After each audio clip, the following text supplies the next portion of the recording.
wallaalee waanaan obsee fankabaa durayyu ijaaraani toodiiku waan salphaasee teelakkisii wayyu kana jennaan sana jeefe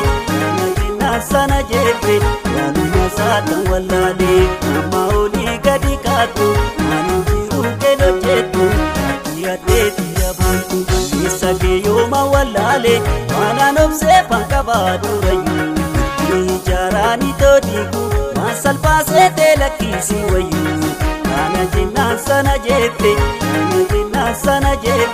waanuma saatan wallaalee amma olii gadi kaatu ani jiru keelo jettu yaaddeeti yaabontu.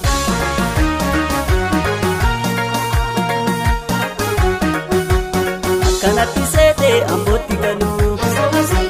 farda bitaniiti fardaan gulufuu akkanatti seetee wal faana buluu of kabajaniiti namas kabajuu.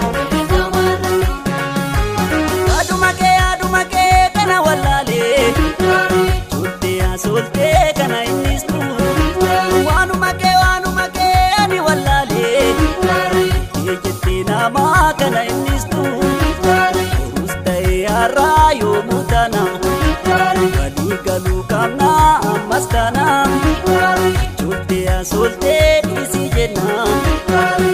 jettee namaa dhiisii jenna wayya sittime si wayya sittime sittime na qofaatu jira jaltee yooniini sitti wayyaa goosiini asittime yooniini maanamayyuu ammayyoomi siisa sobeeto jiraadha sitti wayyaa goosiini asittime yooniini ammanumaati yaabbee gadi deegarankee yookana natu gabaa kasuma dugaba bareedina kee laalee si waliin maradhu miidhagina kee laalee si wajjin maradhu ammanumaati yaabbee gadi deegarankee yookana natu gaba kasuma dugaba bareedina kee laalee si waliin maradhu miidhagina kee laalee si waliin maradhu.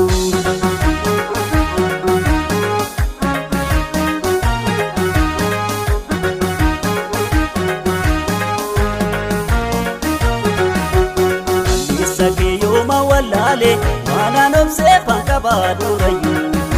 ijaaraani toodiiku waan salphaasee teelakkisii wayyu kana jennaan sana jeefe waanuma saatan wallaalee amma olii gadi kaatu ani jiru keelo jettu yaaddeeti yaabontu.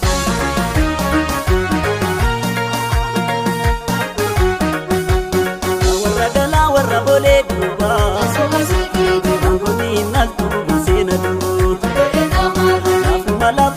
seto na duba nan duba male nan nayarku aduma ke kana wallale solte kana innistu waanuma ke adi wallale jette nama kana innistu ustae har'aa yoomuu tana walii galuu qabna ammas kana soltee dhiisii jenna jettee namaa dhiisii jenna wayya sittime si wayya sittime si wayya sittime na qofaatu jira jaltee yooniini sitti wayya goosiini asittime yooniini maanamayyuu ammayyoomi siisa sobeeto jiraadha sitti wayyaa goosiini asittime yooniini ammanumaati yaabbee gadi deegarankee yookana natu gabaa yookasuma dugaba bareedina kee laalee si waliin maradhu miidhagina kee laalee